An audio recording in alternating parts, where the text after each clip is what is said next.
कौन ब्रह्मा का पिता है, कौन विष्णु की मां, शंकर का दादा कौन है, हमको दे बता। ये जानने के लिए कृपया सुनिए जगत गुरु तत्वदर्शी संत रामपाल जी महाराज के अमृत वचन सर्व पवित्र धर्मों के पवित्र शास्त्रों के आधार पर।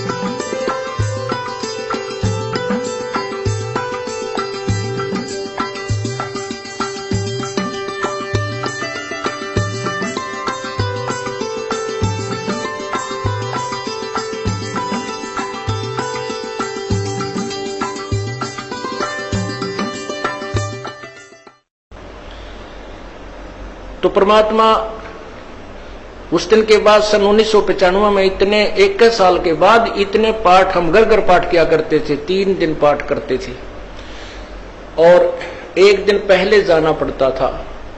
ये दास स्वयं सेवा करता था, घर घर जाके उनके सब जहां हमने पाठ करने का स्थान देखना होता था उसकी सफाई करते थे। कईयों का देख का कमरा होता बड़ा सा, उसी में पाठ भी करना, उसी में खाना भी बनाना, उसी में खाना भी उसी में, सोना भी उसी में। तो उस ढंग से अपनी सेटिंग कर लेते हम, इतनी जगह में पाठ कर लेंगे। तो मेरा जाना अति आवश्यक था उस समय, क्योंकि स्टार्ट था भक्ति का और स्टार्ट था इस 500 यज्ञ करने का। किसी को नहीं मालूम था, बच्चे थे सहयोग देने लगे और धीरे धीरे फिर वो क्या हुआ कि इतने पाठ हो गए कि मुझे नौकरी, पहले तो क्या करता था, शुक्रवार को पाठ प्रारंभ किया, शुक्र ड्यूटी करके सामने चले जाते बृहस्पतिवार को, शुक्रवार को रात में तैयारी करते, शुक्रवार को शनिवार को अब पाठ प्रारंभ करके अपनी नौकरी पर चला जाता, फिर शाम ना आ लेता, शनिवार इतवार की छुट्टी हो जाती, काम चल रहा था। वो हफ्ते में हुए, फिर होने लगे डेली। अब अफसर भी दुखी और मैं भी दुखी, तो फिर उस दिन रिजाइन कर दिया परमात्मा के नाम पर। 18 साल की नौकरी होगी थी मेरी। हालांकि कुछ और भी हमारे साथी कह रहे थे भाई अभी 2 साल और डट जाओ आपकी पेंशन बन जाएगी। वाह भैया, पेंशन तो करा कितनी बार होगी, जो पेंशन ई बनेगी ना या कद्दे नहीं बनी थी या असंख्य जन्मों की पेंशन बन जाएगी। तो वो तो इस बात को नहीं समझे थे, उन्हें तो मुझे मूर्ख ही समझा। और दास की सौभाग्य था कि मुझे नौकरी या मजदूरी मिल गई भगवान की और उसकी पुण्यात्माओं को दलदल से निकालने की। कहते आत्म प्राण उद्धार ही ऐसा धर्म नहीं और। धर्म तो और भी है, दान करते हैं, भूखों को भोजन देते हैं, असहाय की सहाय करते हैं, लेकिन जो आत्म प्राण उद्धारी ऐसा धर्म नहीं और। धर्म तो ये भी है जो गौशाला बना रखी है, धर्म वो भी है जो चिड़िया ऊपर चुग्गा डाल देते हो पशु पक्षियों को, वो भी विकलांगों के जो ऑपरेशन वगैरह कराए जा रहे हैं वो भी धर्म है, अनाथ आश्रम है वो भी धर्म है। लेकिन जो आज गऊ हैं उनकी सेवा कर रहे हैं, अच्छी है, क्योंकि कोई भी प्राणी है, चाहे भैंस है, पशु है, कोई किसी प्रकार का, सबकी सेवा हमने इसी दृष्टिकोण से करनी चाहिए, क्योंकि सब में एक जैसा जीव है, वो भी धर्म है। लेकिन अब तो वो आज वो गाय है, आज कोई भैंस है और जन्म होने के बाद फिर वो सूअर की जूनी में जा सकती है, उस बीमारी तो कौन छुटाएगा उसको। तो ये ज्ञान, ये भक्ति, ये आत्मा इस जीव को उद्धार करेगी। वो फिर 84 लाख योनियों में नहीं जाएगा, या तो मनुष्य शरीर होगा नहीं सतलोक चला जाएगा। तो कहते हैं आत्म प्राण उद्धारी ऐसा धर्म नहीं और। तो इस दास को ये आत्म प्राण यानी जीव आत्मा के उद्धार की मजदूरी मिल गई और सहरस शुक्र मनाता हूं प्रभु, आपने कैसे दया करी 2 कौड़ी के जीव पर। और ऐसे ऐसे निर्मल भगवान की महिमा, ओए होए होए, जिसके नाम लेते हैं रूंग रूंग खड़े हो जाते हैं। उसके बाद परमात्मा की ऐसी महिमा हुई, अब मुझे इतनी खुशी होती है। कैसा निर्मल समाज तैयार हो रहा है। बीड़ी, शराब, मांस, तंबाकू, उसको देखकर भी राजी नहीं है। अब ये पुण्यात्मा दोनों हाथों दान करते हैं और हम पहले लूटन पर लगे रहा करते थे, पाप बढ़ाते थे। ये माया साथ नहीं जानी थी कि इतना नरक इकट्ठा कर रहे थे। और परमात्मा क्या कहते हैं, सतगुरु के सजदा करूं कर्म छुटाए कोटि, और जो ऐसे सतगुरु की निंदा करे फिर जम तोड़ेंगे होठ। अब जो लोग बिना देखे सोचे समझे और भक्तों की संतों की बुराई करते हैं, अब क्या बताते हैं कि सतगुरु के सजदा करो जिसने कर्म छुटाए कोट, करोड़ों पाप कर्मों से हटाकर और पुण्य कर्मों पर लगा दिया। कितने पाप कर्म बचा दिए हमारे। और जैसे ऐसे सतगुरु की जो निंदा करते हैं, कहते हैं उनके जम तोड़ेंगे होठ, यम के दूत उनके इसे लठ मारेंगे, चाहे कितने लागो, मुंह पे, होठा पे। होठ इसलिए कहा कि इस पर ज्यादा दर्द होया करे, सोई भी बुढ़ी आया करे, तो कहते हैं वो जम तोड़ेंगे होठ जो बकवाद किया करते थे, संतों की निंदा करते थे। नित्यानंद जी महाराज ने यहां तक कहा है, भाई तू ना मानता ना, ठीक है अपना और काम कर ले और कुछ कह सुन ले, पर संत की निंदा मत करिए, ये तेरे लिए बहुत जबरदस्त पाप बन जाएगा। लेकिन जो इस मार्ग से परिचित नहीं, वो नादान बच्चे आग में हाथ दे देते, बिजली के तार को छू लेते, और ज्ञान होता सत्संग से, और सत्संग में ये काल नहीं आने देता। तो उस दिन के बाद परमात्मा की ऐसी रजा हुई कि बाग लाग गया भगवान का। और यही प्रार्थना करता रहा, परमात्मा तेरे बच्चे तुझे समझे पहचाने, दास को ये नौकरी दी है, इसमें सफल भी आप ही करोगे।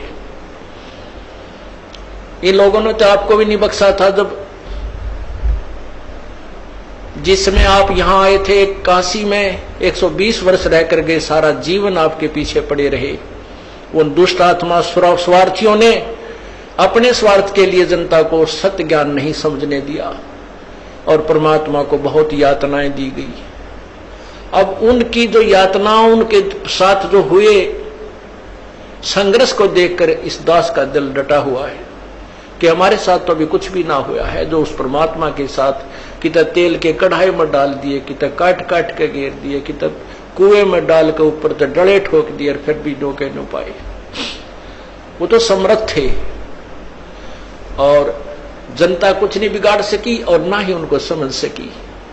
समझना चाहिए था, कुछ लोग समझे भी थे, लेकिन बाद में फिर वो ठीक ढंग से ना लगे तो भगवान ने उनको स्वयं ही रिजेक्ट कर दिया था। परमात्मा क्या बताया करते थे, कैसा एथेंटिक उदाहरण दिया करते थे। पुण्यात्माओं क्या बताते हैं, भाई सिर साटे की भक्ति है और कछु नहीं बात, सिर के साटे पाइयो अवगत अलख अनाथ। अब शीश कैसे देना है, शीश ये नहीं भाई काट के सिर चढ़ा दे भगवान के चरणों में, ऐसे नहीं। जैसे आपको परसों के सत्संग में सुना था कि गुरुदेव को समर्पण कर दिया जाए। समर्पण का अर्थ यह है कि जो आज्ञा दे वही की जाए, चाहे वो बुरा लग रहा है चाहे अच्छा लग रहा है, उसमें हमारा हित है, अति हित होता है। और संत क्या कहते हैं, भाई बीड़ी शराब मांस तंबाकू ये मत पीना। संत कहते हैं चोरी जारी नहीं करना, डाके ना डालना, किसी की जेब ना काटना, ये महापाप है तेरे लिए। अपना करके खाना बेटा, भगवान भजना, इससे तेरा कल्याण होगा। और हम यही वचन नहीं मानेंगे तो फिर यहाँ स्कूल में आने की आवश्यकता क्या है, इस विद्यालय में सत्संग में आने की आवश्यकता क्या है। हम गलतियां भी गलती पे गलती करते रहे और फिर सत्संग में भी आ रहे हैं, तो वो फेल हो जाएंगे विद्यार्थी, वो पास नहीं हो पाएंगे। और परमात्मा के पाने का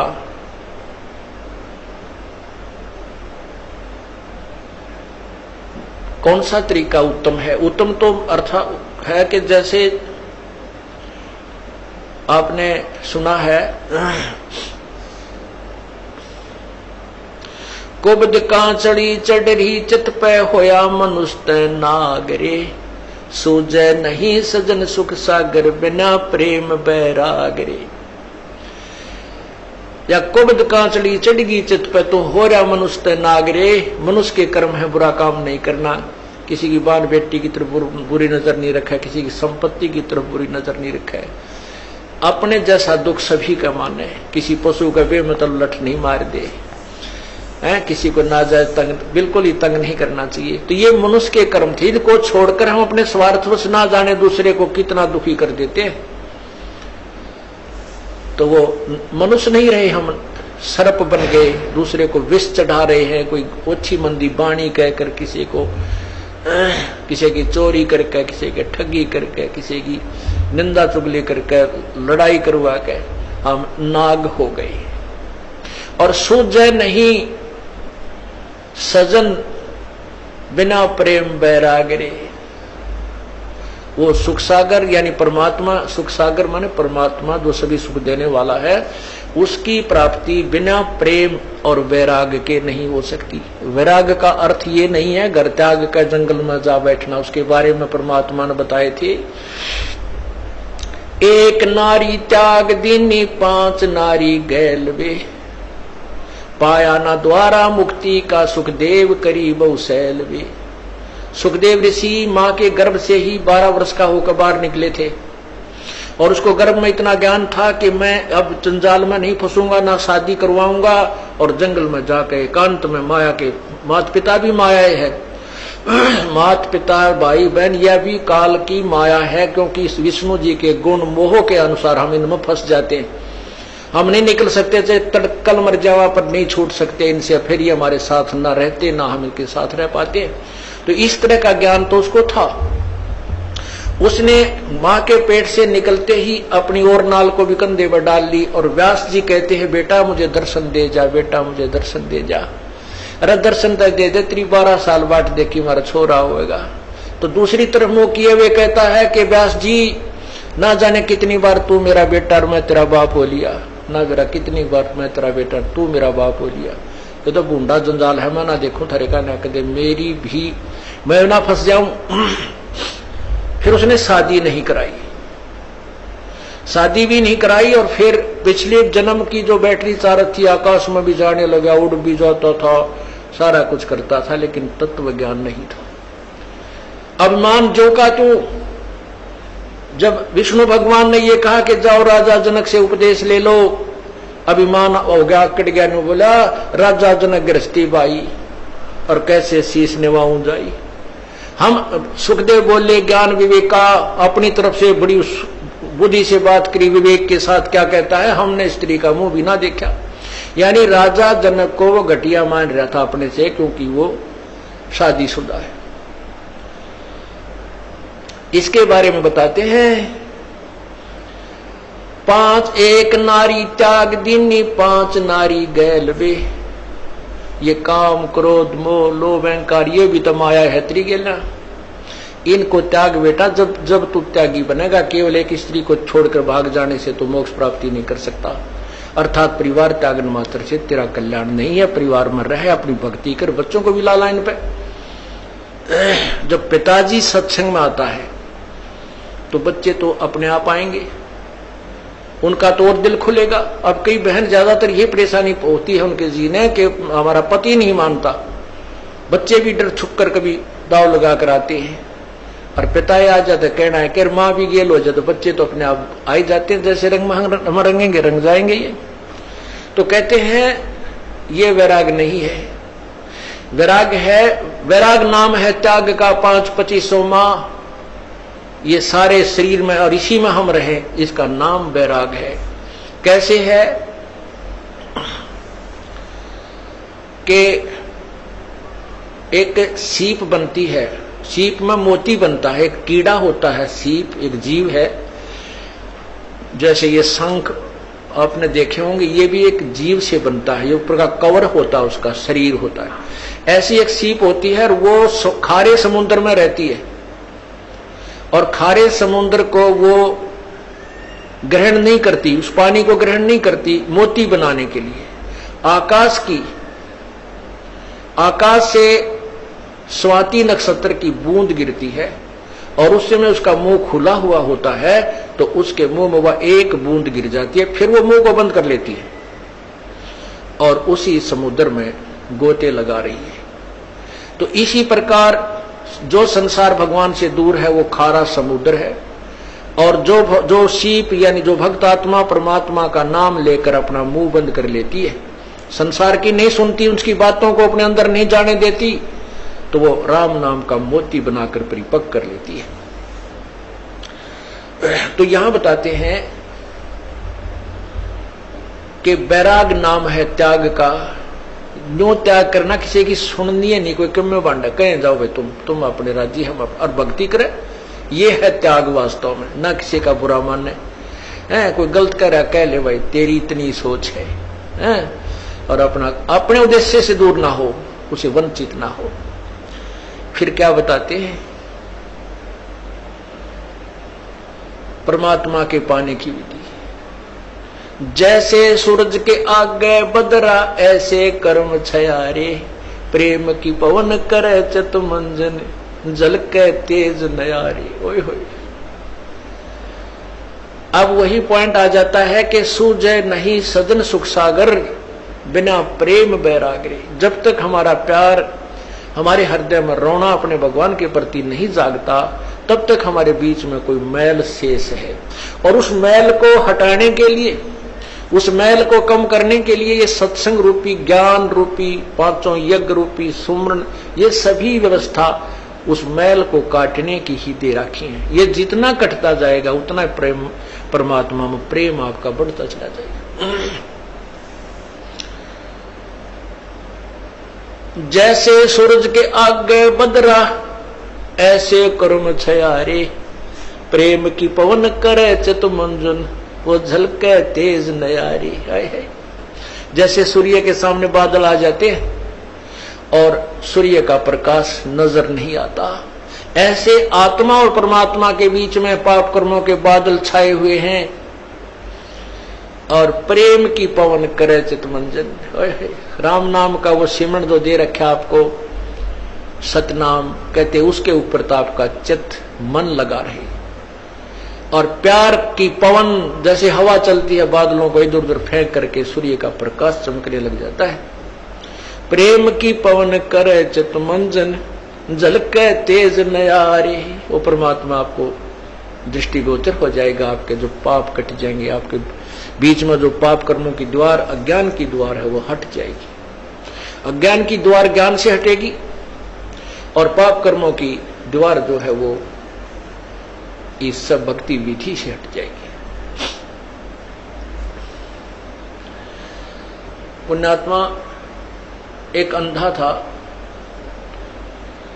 और बड़ा भक्त था।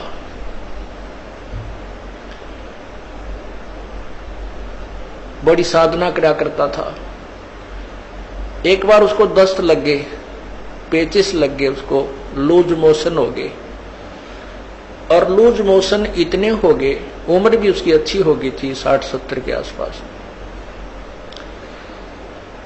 इतने लूज मोशन हो गए कि वो समझ गया ना कोई दवाई काम करे।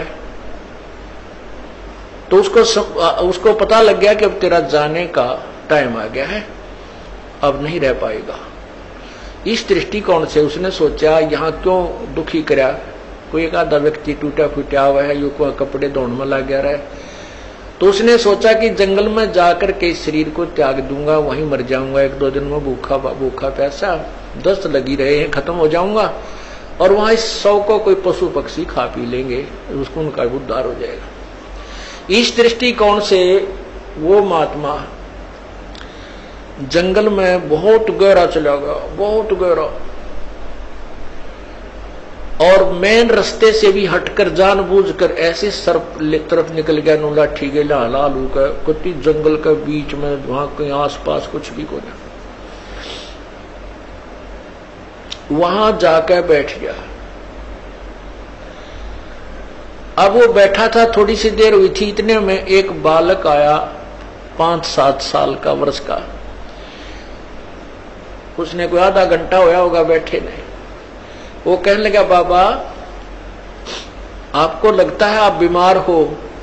कहाँ भाई, बीमार हो बेटा। आप कहाँ से आ गए? यहाँ बच्चे को बोला, बोला यहाँ हमारा मकान है, यहाँ हमारी आश्रम है, हमारा घर है यहाँ पर थोड़ी सी दूरी पे। और बाबा ले ये खिचड़ी खा ले, आपको दस्त लगे हैं, मेरी माँ ने बना के दी है, रोटी खा, अब खिचड़ी खा लो। वो बोला, ओ बेटा ला, भूख लगी है। अब बाबा उस सूरदास ने वो खाना खा लिया, खिचड़ी खा ली। वो खिचड़ी खाते ना दस्त रहे और पेट भी भर गया। तो उसने शुक्र मनाया, परमात्मा बड़ी दया करी आपने,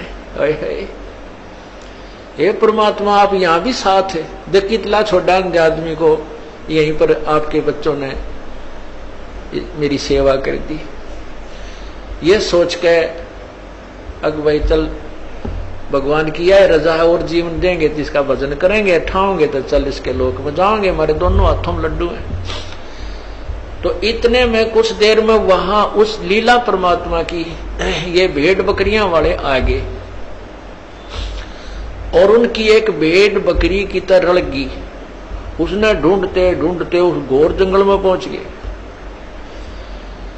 वो बाबा जी लौट रहे वहां पर। वो कहने लगे, महात्मा तू यहां कैसे आ गया?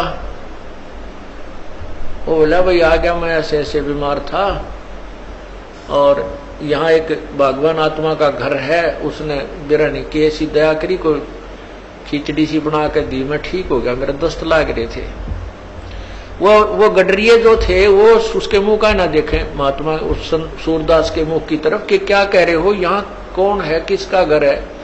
और उसके पास क्या था, वो जो प्लेट लाया था, थाली जिसमें खिचड़ी लाया था डाल के, जब उस महात्मा ने वह खिचड़ी खा ली, वो आवाज लगा रहा था, बेटा अपनी यह थाली ले जा, बेटा थाली ले जा। उधर से वो गडरिये आगे, जो वो रट लगा रहा था, तो गडरिये बोले, बाबा किसको आवाज लगा रहा तू?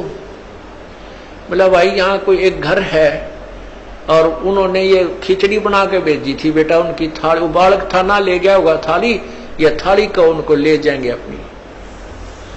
वो कहने लगे, बाबा जी तू यहाँ कैसे आ गया ऐसे घोर जंगल में? यहाँ ना कोई घर है, यहाँ से 5-7 कोस तक है, कोई गांव भी कोई ना, तू घर की बात करे, यहाँ कोई घर नहीं है, ये थाली कहाँ से आ गई तेरे पास? ने बोला, भाई मन ने बेरा है कितना आएगी, जब यार कोई है ही नहीं और कोई घर नहीं, तो मौन साध गया। को हे भगवान, हे परमात्मा आप यहां भी साथ। अब क्या होता है, वो बाबा जी उठकर चल पड़ा। अब भाई चले जहां ले जाएगा वहीं चलते हैं। अब चलते चलते वो जा रहा था कि आगे एकदम गड्ढा था। वो गड्ढा ऐसे स्टाइल में था जय वो स्पीड उसकी इतनी थी बाबा जी की कि वो लाठी थोड़ी टेका था, कदम गणे दर था। इसी उमंग सी हो रही थी, कोई हे भगवान आज मेरा जीवन दान कर दिया भगवान, इस उमंग में चल रहा था। तो ज्यों ही वो गड्ढे में गिरने को हुआ, तभी एक व्यक्ति ने उसका हाथ पकड़ के और उल्टा ले लिया। ने बोला, बाबा आगे इतना जबरदस्त गड्ढा है, तुम गिर के मर जाता, वापस हो ले, ये रास्ता ठीक नहीं। तो उस संत ने उसके बचाने वाले का पैर पकड़ लिया, नो का नो नीचे एकदम पैरा में गट गया। नो बोला, परमात्मा जब तक निकल गए थे मेरे हाथ से, आज नहीं छोड़ू तेरे, जब तो वो पहचान नहीं सका आपको, आज नहीं छोड़ू, मन मत बकावे। ने बोला, बाबा क्यों मेरे घर पड़ गया, मैं तो एक राह चलता आदमी हूं और ये तो सूत बैठ गया, तू मर रहा हो, मैं भगवान ने भेज दिया यहाँ तेरे को बचाने के लिए। ने बोला, ना एक बार धोखा खास गया सूरदास, दूसरी बार नहीं। और फिर उसने छुटा लिया वो पैर हाथ। ने बोला, छोड़ तू मेरे गले पड़ गया।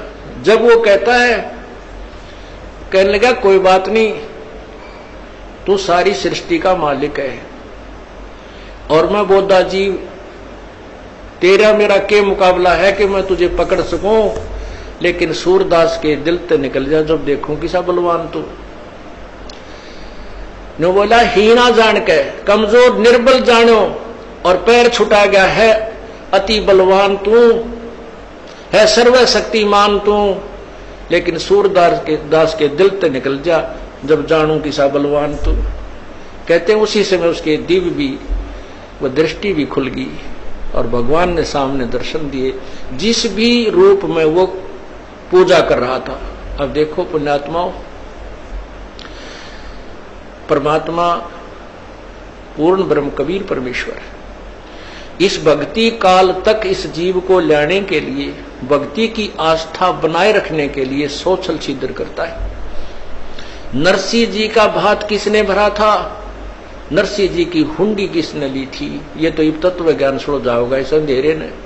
ये पूर्ण परमात्मा जो तीनों लोकों में प्रवेश करके सबका धारण पोषण करता है, यानी सबकी व्यवस्था, सबको जो भी जैसा कर्म करता है उसके फल आधार पर वो परमात्मा आकर के भक्ति लाभ देता है। तो पूर्ण परमात्मा आए और फिर उसको कहा बेटा ये भक्ति कर, ये भगवान है, ऐसा नाम जप। और फिर ये कहा कि मैं तो उसका भेजा हुआ हूं, तू नाम जाप कर, नाम से मोक्ष होगा। तो पुण्यात्माओं कहते हैं जब उसमें प्यार आया, जब फूट फूट कर रोने लगा सूरदास, बुरी तरह तड़फने लगा, जब परमात्मा प्रकट हो गए, उसके नेत्र भी दे दिए और सामने दर्शन भी दिए। जैसे सूरज के आगे बदरा ऐसे करुण छयारे, प्रेम की पवन करे चित मंजन वो झलके तेज नयारे।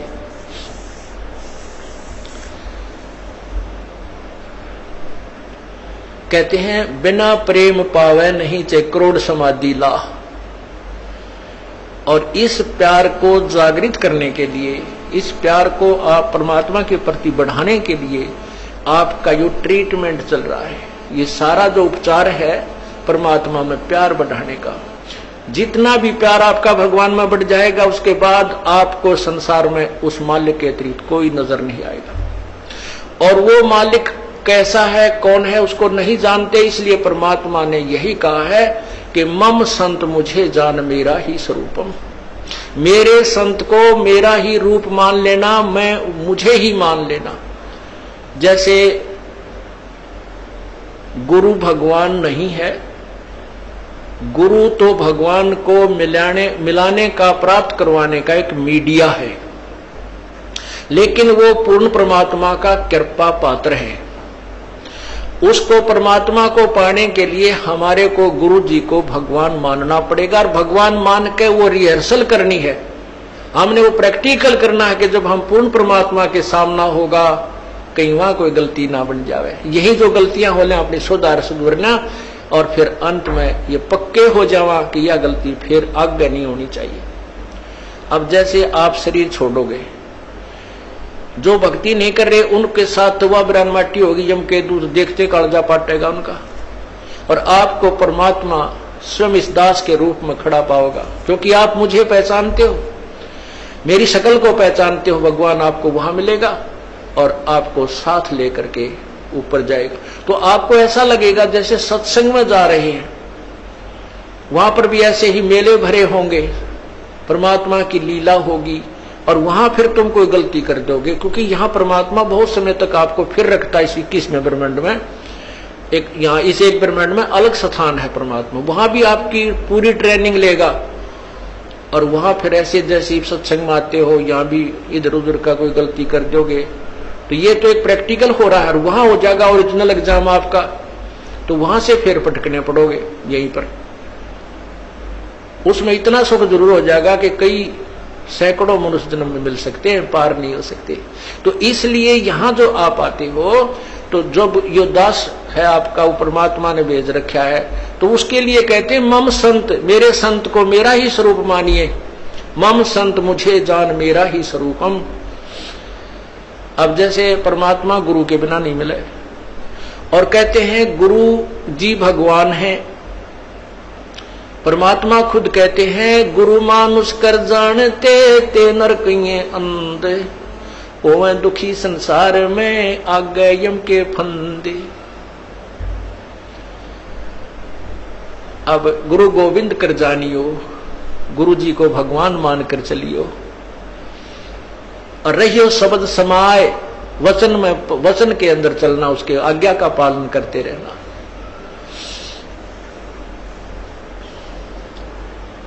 गुरु की आज्ञा आवही, गुरु की आज्ञा जाव, कहे कबीर सो संत है आवागमन नसाए। तो यहां हमने जैसे एक मैथमेटिक्स के अंदर गणित में एक प्रश्न आता है ब्याज का, तो उसमें मूलधन निकालना होता है और मूलधन निकालने के लिए पहले हमने दर कैलकुलेट करनी पड़ती है। तो उसमें मूलधन मानना पड़ता है 100 रुपये। हालांकि वो 100 रुपये मूलधन नहीं है, लेकिन वो मान्य पार पड़ेगी। वो करोड़ों की अमाउंट का जो मूलधन, वास्तविक जो धन है हमारा, वो 100 रुपये मूलधन मानकर ही हम उसको प्राप्त कर सकते हैं और कोई तरीका नहीं। तो उसमें मान लीजिए मूलधन 100 रुपये, 100 रुपये मूलधन मानकर फिर हमको उसको ओरिजिनल मूलधन को प्राप्त कर लेंगे जो करोड़ों की संख्या में है। तो वो परमात्मा को पाने के लिए गुरुजी उस परमात्मा जैसे परमात्मा नहीं है, लेकिन आपने परमात्मा मानना पड़ेगा ताकि आपकी रिहर्सल ठीक चले जा, ताकि आप ये सोचो कि जब भगवान के सामने हम जाएंगे, जिसके इतने गुण सुनते हैं और उस परमात्मा से हम मिलना चाहते हैं, वह हमारा कैसा शिष्टाचार हो, कैसा बोलना चालना हो, कैसा व्यवहार हो, कैसा उमंग हो। अगर कबीर साहब आपके सामने आ जाए, आपने इतना गुण सुन रखा है, तो एक दूसरे के ऊपर का पड़ के उनके चरणों ने छुआ है और मतलब नु सोचा जानो मेरी बारी कब आवे। ऐसा शिष्टाचार नहीं, एक दूसरे के ऊपर नहीं गिरना, मतलब एक दूसरे से आगे पहुंचने की होड़ लगे और नहीं तो दूर से नोडी ठाठा के देखें वह खड़े भगवान, वह खड़े भगवान।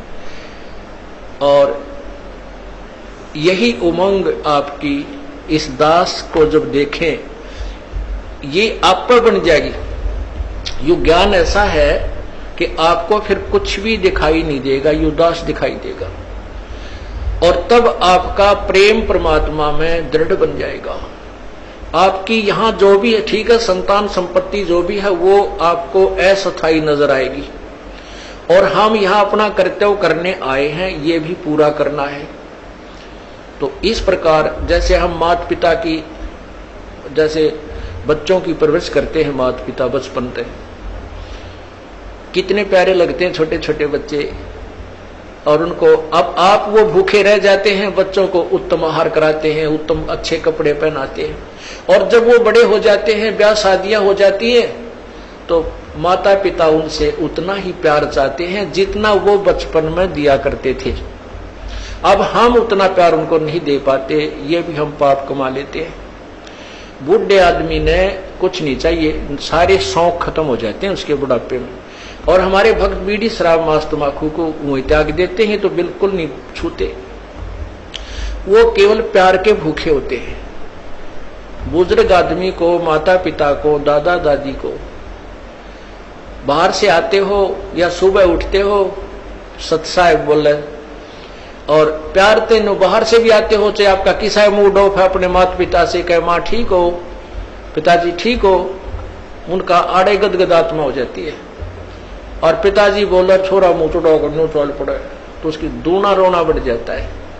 तो पुण्यात्माओं, हमने अपने बुजुर्गों की हृदय से सेवा करनी है, बुराइयों से बचाना है, हुक्का नहीं पहना उनको, शराब नहीं पिलानी, चाहे मरे चाहे जीवे, प्यार दो, अच्छा भोजन कराओ, अच्छे कपड़े पहनाओ, प्यार से रखो। तो इसी प्रकार हमने हर कर्तव्य को पूरा करते हुए हम तभी हंस बनेंगे, तभी हम संत बनेंगे, भक्त बनेंगे, जब हम हर प्राणी के प्रति उतना ही प्यार रखेंगे। और वो प्यार सबके एक से द्वेष बनाए रखें घर में, तो प्यार कैसे रहेगा, भगवान में भी ना रहे वो। तो इसलिए हमने धीरे धीरे सब में नॉर्मल प्यार बढ़ाना है और विशेष प्यार परमात्मा में रखना है। जो पति भरता पति से राती, आन पुरुष नहीं भावे, बसे पी हर में सुरत प्रीतम में, ऐसे ध्यान लगावे।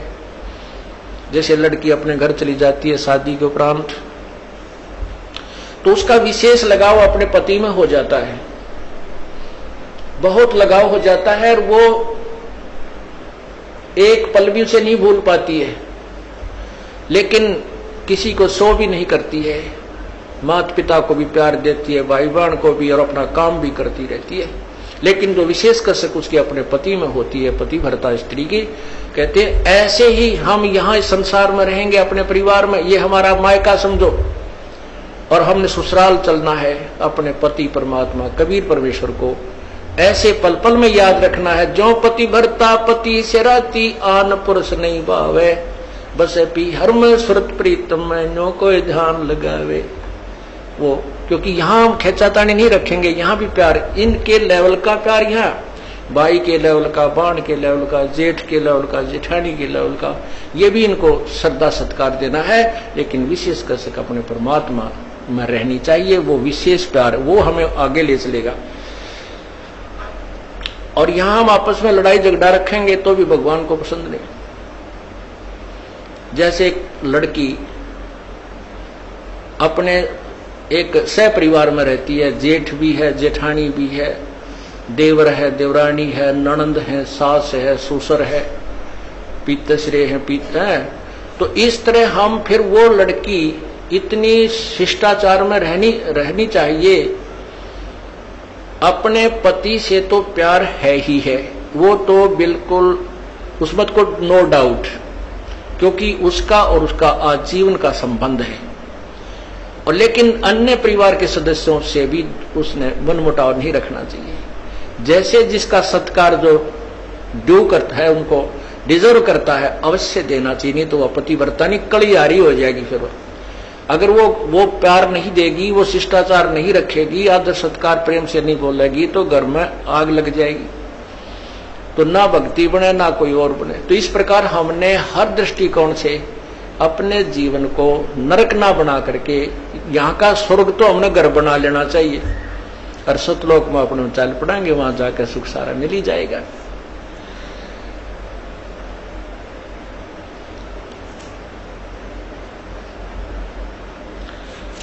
इस प्रकार हमने अपने इस जीवन को सुचारू करना है और परमात्मा प्राप्ति करनी है। सत्संग में आने से बहुत लाभ बताया है। कहते हैं संत मिलन को जाइयो, दिन में कई बार, आसौज के मेह जो ये घना करे उपकार। आसौज का मीह, पहले सिंचाई नहरों से नहीं थी, ना कोई ट्यूबवेल्स थे, परमात्मा पर आश्रित होते थे। तो उसमें आसौज में जो मीह बरसता था, वर्षा होती थी, वो पहले वाली फसल को जो ईबो राखें बाजरे ज्वार ज्यादा बोया करते थे, उसको तो परिपक्व करती थी। और नेक्स्ट, क्योंकि चने ज्यादा बोते थे, और उसके लिए कहते हैं आगे की सिंचाई का भी काम कर जाती थी। तो अब जो पुरानी फसल यानी पुरानी आल, पुराना जो आपके अंदर भक्ति संस्कार थे, अब ये सत्संग, संत का जो सत्संग है, उस पुराने जो सत्संग जीवन को तो आपको परिपक्व कराएगा, सुचारू रखेगा, इसमें कोई आपत्तियां आनी है उनमें भी टालेगा, ये परमात्मा का नाम, और आगे के लिए भविष्य की तैयारी करवाओगा।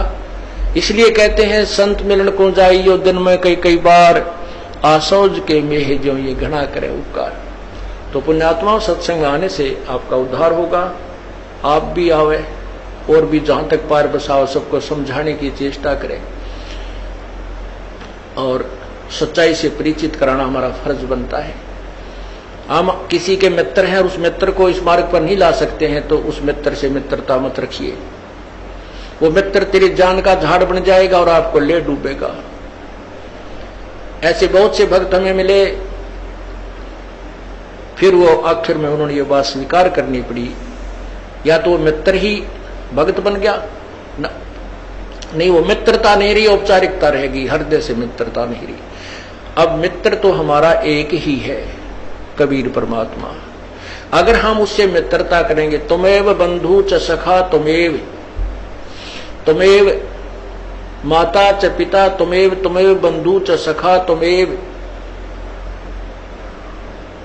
तुमेव विद्या च दृढ़ तुमेव, तुमेव सर्व मम देव देव। तू ही सखा यानी मित्र है, बंधु हमारा भाई बंधु, वास्तव में परमात्मा ही हमारे सब नातों में फिट है, बाकी यहाँ के नाते वो अपने स्थान पर। इसलिए परमात्मा की भक्ति करो और सच्चे लगन से और ज्यादा से ज्यादा परमात्मा के चरणों में आया करो। ये 3 दिन की जमानत तो करवाए लिया करो काल पे, परमात्मा पे, और 3 दिन आकर भगवान का ये गुणगान सुन दिया करो। तो किरा के जन्मा का घाटा है जिसमें हम जुड़े हुए हैं। अर्ज करा करो भगवान हमें समय दे, हम जा सके अपने परमात्मा की महिमा सुनने के लिए। रोया करो कभी उनके चरणों में पड़ के वहीं पर, तो वो ये जमानत लेगा तभी आन देंगे आपको, ना काल नहीं छोड़ा। अब इस घाटे में जोड़ रहा है, फिर तेली का बैल बना देगा, गधा बना देगा, फिर वहां नहीं छूटना। तो अब हम प्रयत्न कर सकते हैं, अब हम छोड़ सकते हैं। परमात्मा का सहारा है, हमारे पास ज्ञान है और फिर सच्चा नाम है। आप पूरा प्रयत्न करें। बोलो सतगुरुदेव की जय।